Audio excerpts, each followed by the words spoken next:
व्यासपीठावरती उपस्थित असलेले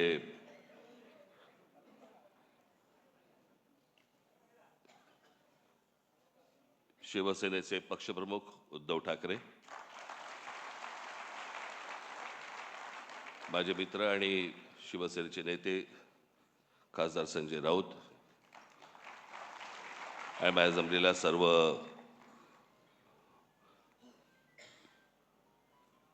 हिंदू हृदय सम्राट शिवसेना प्रमुख बाळासाहेब ठाकरे प्रेमी मराठी बांधवांनो, भगिनींनो आणि मातांनो, निवडणुकीच्या अगोदर उद्धव आजारी पडले होते, सर्दी खोकला वगैरे. त्याच्यानंतर मी ताणून धरलं होतं. मग मला सर्दी खोकला आणि ताप बीप सगळं सुरू झालं, अजून चालूच आहे ते.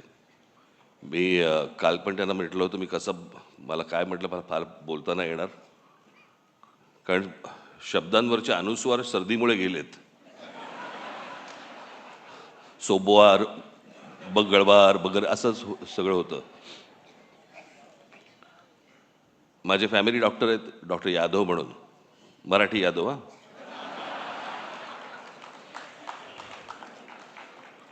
मग मी त्यांच्याकडनं औषधं घेतली आणि मी उद्धवना दिली. मी 2 दिवसात बरे झाले.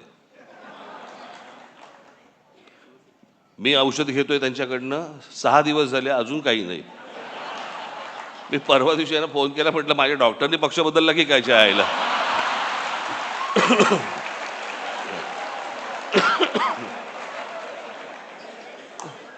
आत्ता पण मला लागू पडायचा.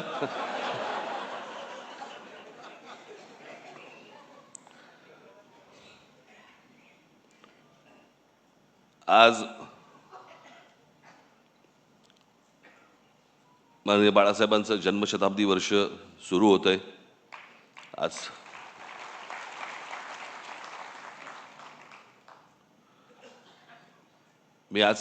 सामनामध्ये मी माझा एक लेख आलेला आहे, त्याच्यामध्ये मी अनेक गोष्टींचं त्याच्यामध्ये त्यांच्याविषयी मी अनेक काही आठवणी मी त्याच्यामध्ये लिहिलेल्या आहेत.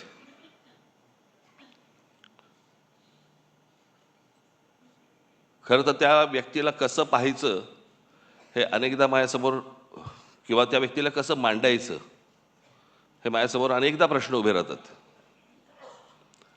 काका म्हणून मांडायचं, व्यंगचित्रकार बाळासाहेब ठाकरे म्हणून मांडायचं, हिंदू हृदय सम्राट शिवसेना प्रमुख बाळासाहेब ठाकरे म्हणून मांडायचं, आणि त्यांच्यावरती बोलायचं म्हटलं तर मी तुम्हाला 100% सांगतो, मी आणि उद्धव आम्ही तुमच्याशी तासनतास बोलू शकतो.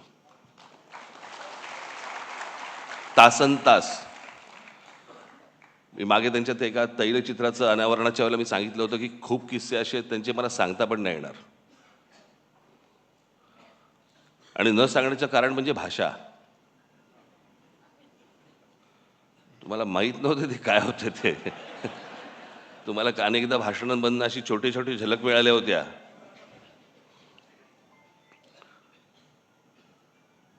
पण मी आजच ती गोष्ट माझ्या लेखामध्ये मी नमूद केलेली आहे की लहानपणापासून आम्ही अनेक गोष्टी पाहिल्या म्हणजे त्यांना पाहत आलो. बाहेर एवढं वादळ चालू असायचं, काय कुठे काही दंगली असायच्या, कुठे काही बाबा राडे असायचे, कुठे काही आंदोलनं असायची, कुठे काय काय कधी जेल, कधी काय कोणावरती काय कधी संकट येईल, सगळं बाहेर सगळं वातावरण चालू असताना हा माणूस ज्या वेळेला व्यंगचित्र काढायला बसायचा, त्या व्यंगचित्रामध्ये मला आजपर्यंत मी इतक्या गोष्टी पाहिल्या त्यांच्या इतक्या बारकाईने, मला कधी कुठचं मारकाम नाही दिसलं की बाहेर इतका गोंधळ सुरू आहे, आता काहीतरी झटपट आटपा काहीतरी व्यंगचित्र काढा आणि द्या प्रिंटिंगला. कधीच नाही. मला असं वाटतं की कित्येकदा मी विचार करतो, पण ते अशक्य आहे ती गोष्ट. ती जी समाधी लागणं ज्याला म्हणतो ना आपण, मला असं वाटतं अनेकदा लोकांना असं वाटत असेल त्यावेळेला, अरे एवढं सगळं बाहेर चालू आणि हा माणूस काय व्यंगचित्र काय करतोय. ती व्यंगचित्र नव्हती नुसती, ती त्या माणसाची समाधी होती. त्या समाधीत तल्लीन होणं ज्याला म्हणतो ना आपण, आणि त्या एकाग्रतेतनं त्या सगळ्या गोष्टी करणं. कुठेही पेन्सिल नाही हल्ली, का ब्रश नाही हल्ला, का कुठे बाबा त्याच्यातला विनोद नाही हल्ला. म्हणजे बाहेर एवढं सगळं वातावरण असताना त्या व्यंगचित्रातला विनोदही नाही कधी हल्ला. मी मागे एकदा एका शीर्षकाबद्दल बोललो होतो. तेंडुलकरांचं एक पुस्तक आहे. त्या पुस्तकाचं शीर्षक आहे, फार छान शीर्षक आहे, की हे सारं येतं कुठून. भाई ज्या वेळेला मी बाळासाहेब म्हणून ज्यावेळेला मी विचार करायला लागतो त्यावेळेला या अनेक गोष्टी ज्यावेळेला डोळ्यासमोरून जातात, खरंच प्रश्न पडतो की हे येतं कुठून, आलं कुठून. आणि म्हणून तो या देशामधल्या सगळ्या राजकारण्यांपेक्षा जो वेगळा माणूस होता, त्याचं कारणच ते होतं.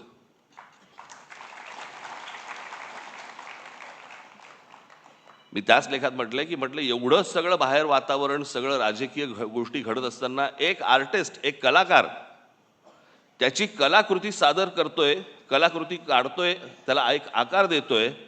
जगात असा कोणताही चित्रकार, शिल्पकार, व्यंगचित्रकार असा कोणीही कलाकार झाला नाही की बाहेर स्वतःच्या बाबतीत अशा काहीतरी गोष्टी घडतायत आणि एक माणूस कला निर्माण करतोय. असा कोणताही आजपर्यंत आर्टिस्ट तयार झाला नाही, या जगात नसेल.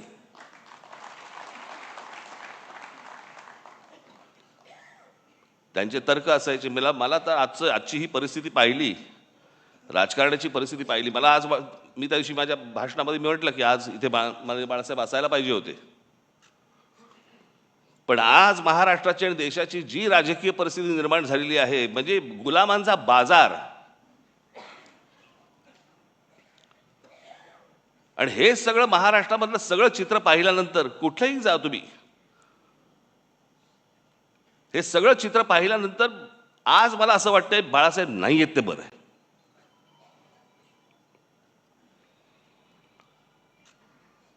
तो माणूस किती व्यथित झाला असता,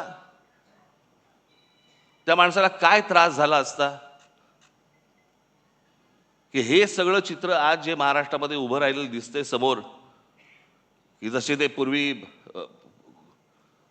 200-100 वर्षापूर्वी नाही का ते चावडीवरती उभे राहायचे आणि माणसांची लिलाव चालायचे, आज तसे महाराष्ट्रामध्ये लिलाव चालू आहेत.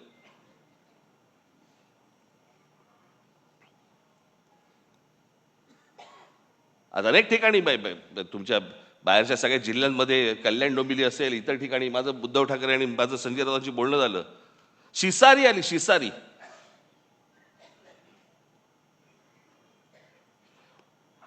ज्याला व्यथित व्हायला म्हणतो ना आपण, की काय चालू आहे, कुठे नेतोय आपण. आणि आज ही परिस्थिती पाहायला म्हणजे बाळासाहेब नाही ह्याच्यासारखी चांगली गोष्ट नाही की तो माणूस आज हे सगळं बघायला नाहीये. तो पाहूच शकला नसता हे माणूस, की ज्या गोष्टी शून्यातनं उभ्या केल्या. आज तुम्ही बाकीच्या पक्षांमध्ये बघा, अनेक लोक तुम्हाला दिसतील की जे बाळासाहेबांनीच निर्माण केले होते.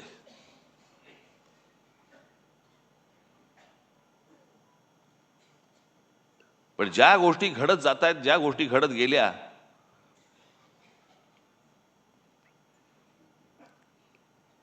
मी ज्यावेळेला बाहेर पडलो त्याच्या वेदना वेगळ्या होत्या. माझ्यासाठी पक्ष सोडणं नव्हतं, माझ्यासाठी घर सोडणं होतं.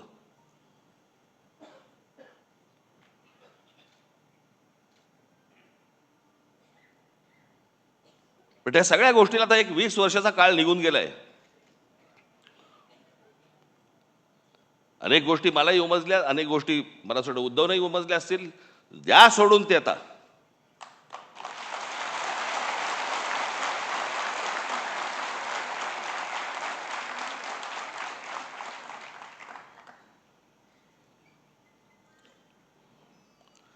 काय सकाळी गेल्यावरती साफ झालेली बरी असते, चला कुठे आयुष्यभर गुंतत बसायचं.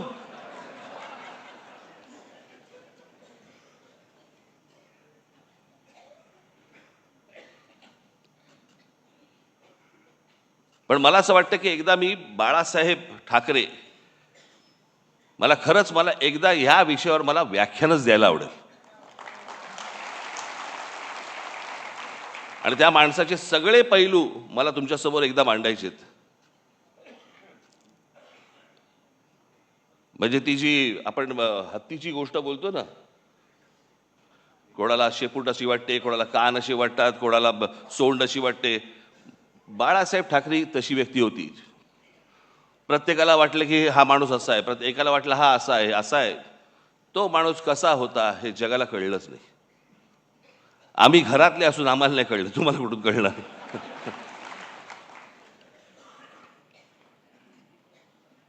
पण ते होतं, ते विलक्षण होतं. आज मी सामनामध्ये मी तर लेख लिहिलाच आहे, पण मी आज सकाळी माझं एक ट्विट केलंय. काही जणांनी ऐकलं असेल, काही जणांनी वाचलं असेल, काही जणांनी नसेल वाचलं. मला असं वाटतं की माझ्या बोलण्याची बोलणं थांबवायच्या अगोदर एकदा मी लिहिलेलं ते जे ट्विट आहे ती मी एकदा तुमच्यासमोर फक्त मला वाचून दाखवायचं आहे. आणि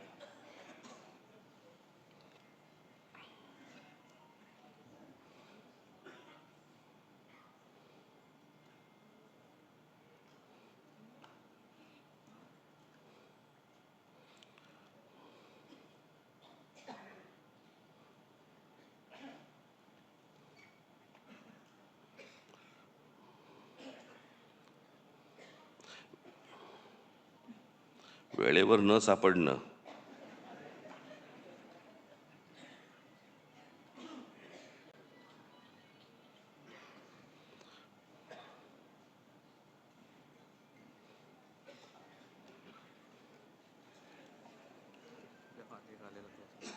हं?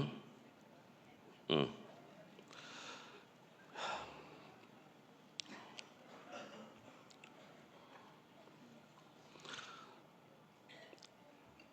स्वर्गीय बाळासाहेबांची आज 100वी जयंती. इतिहासात जन्मशताब्दी वर्ष अनेकांची साजरी झाली आहेत आणि होतील देखील. पण एखादी व्यक्ती हयात नसताना देखील ती लोकांच्या स्मृतीत राहावी आणि त्या व्यक्तीने आज देखील एखाद्या प्रांताच्या राजकारणाला आणि समाजकारणाला आकार देत राहावं, हे दुर्मिळ. हे फक्त बहुधा बाळासाहेबांच्या बाबतीत घडू शकतं. आणि म्हणूनच बाळासाहेब 100 वर्षांनीच काय, पण त्यांच्या द्विशतकी जन्मवर्षात देखील लोकांच्या स्मरणात राहतील याची मला पूर्ण खात्री आहे. फक्त तेव्हा मात्र बाळासाहेबांचं स्मरण करणारा मराठी माणूस हा दुभंगलेला, खचलेला, पिचलेला आणि अन्याय मुकाट्याने सहन करणारा नसावा.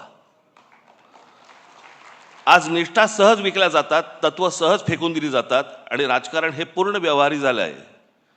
आज राजकारणातलं हे यश, हे कुठले मुद्दे ऐरणीवर आणले, प्रांतिक भाषिक अस्मिता किती धगधगत ठेवली, यापेक्षा निवडणुकीच्या राजकारणात किती यश मिळालं आणि त्यासाठी काय क्लुप्त्या वापराव्या लागल्या आणि मोजलं जातं, यावरच मोजलं जातं. बाळासाहेबांच्या काळात या असल्या अपेक्षांच्या फुटपट्ट्या नव्हत्या आणि असत्या तरी त्यांनी त्या झुगारून दिल्या असत्या. त्यांना स्वतःला सत्तेचं अप्रूप नव्हतं, पण सामान्य कार्यकर्त्याला सत्तेच्या पदावरती बसवण्याचं समाधान मात्र त्यांना मिळालं. सत्ता येते जाते. आजचे सत्ताधीश उद्या एखाद्या नामफलकापुरते राहतात, पण काही पिढ्या झपाटून टाकतील असा प्रभाव फार थोडे लोक टाकून जातात. हा प्रभाव हीच बाळासाहेबांची शक्ती राहिली, हाच त्यांचा वारसा राहिला. बाळासाहेब दूरदर्शी होते. त्यांचा दृष्टिकोन आजही सुसंगत वाटतो आणि भविष्यातही राहील. त्यामुळेच ते कालातीत राहतील. बाळासाहेबांसारखी प्रतिभा परत कधी बघायला मिळणार नाही, हे जितकं खरं आहे तितकंच बाळासाहेबांसारखं राजकारण करणं यापुढे कोणालाच जमणार नाही, हे देखील खरं आहे. पण त्यांच्या प्रतिमेला कुठेही धक्का लागणार नाही आणि त्यांनी मराठी भाषेसाठी, मराठी माणसांसाठी उभारलेला लढा हा मात्र धगधगत राहील, हे पाहणं बाळासाहेबांच्या पुढच्या पिढ्यांच्या हातात आहे आणि ते आम्ही नेटाने करू, हा आमचा मराठी माणसाला शब्द आहे. राजकारणात कधीतरी बाळासाहेबांना पण लवचिक भूमिका घ्यावी लागली, म्हणून त्यांचं मराठी माणसावरचं प्रेम तसूभरही कमी झालं नाही, उलट ते अधिक दृढ होत गेलं. हेच संस्कार आमच्यावर आहेत. मी एक शब्द आज पुन्हा देतो की आरपार बदललेल्या राजकारणात कधीतरी थोडी लवचिक भूमिका घेतली तरी ती माझ्या व्यक्तिगत फायद्यासाठी आणि स्वार्थासाठी कधीच नसेल. बाळासाहेबांचं मराठी भाषेवरती, मराठी प्रांतावरती आणि मराठी माणसावरती असलेलं जाज्वल्य प्रेम पाहून जी हजारो लाखो लोक त्यांच्यासोबत येत गेली, त्यातला मी पण एक आहे. त्यामुळे बाळासाहेब आणि मराठी या दोन शब्दांवरती माझी आणि माझ्या महाराष्ट्र सैनिकांची श्रद्धा, प्रेम तसूभरही कमी होणार नाही. स्वर्गीय बाळासाहेबांना श्रद्धांजली.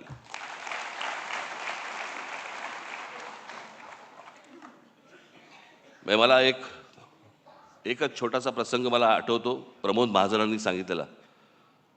मला असं वाटतं उद्धवना पण तो माहिती निश्चित असणारच. बाळासाहेब कलानगरमध्ये अशी फेऱ्या मारायची आणि मला असं वाटतं ही गोष्ट असेल 86ची वगैरे, 86 नाही, 85 सालची गोष्ट असेल. आणि त्यावेळेला प्रमोद महाजनांना बाळासाहेब असं म्हणाले होते की प्रमोद, या देशातल्या हिंदूंना मी हिंदू म्हणून मतदान करायला लावीन आणि हिंदू मतदार तयार होतील. प्रमोद महाजन बोलले, बाळासाहेब शक्य नाही हे या देशामध्ये. ते बोलले, तू बाळासाहेब मला ओळखत नाहीस.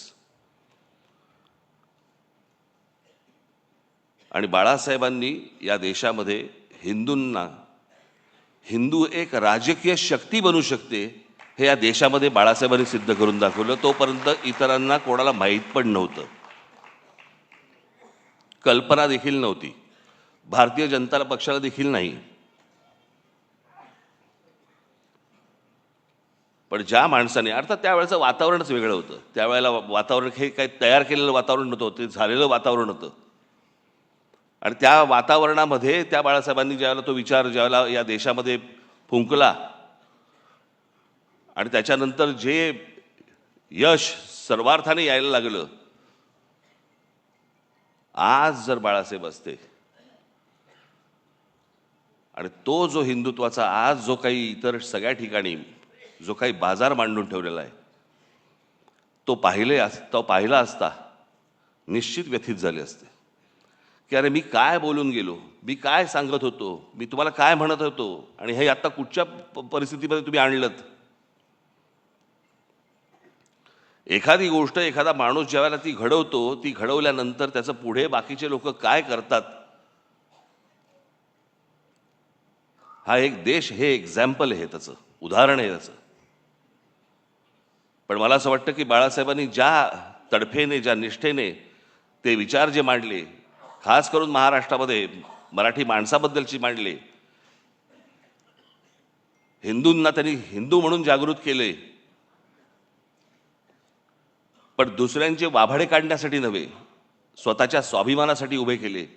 मला असं वाटतं की तो स्वाभिमान, ते प्रेम आपण सतत सगळेजण जागृत ठेवू, अशी एक मला आशा, अपेक्षा आहे. हे वर्ष बाळासाहेबांचं जन्मशताब्दी वर्ष आहे, आज सुरुवात होते आहे.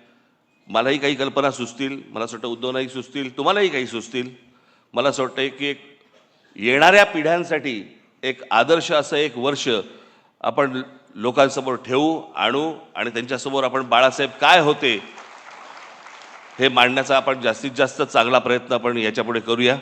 आज मला या कार्यक्रमाच्या निमित्ताने मला इथे बोलवलं, त्याबद्दल मी अत्यंत आपला आभारी आहे. धन्यवाद.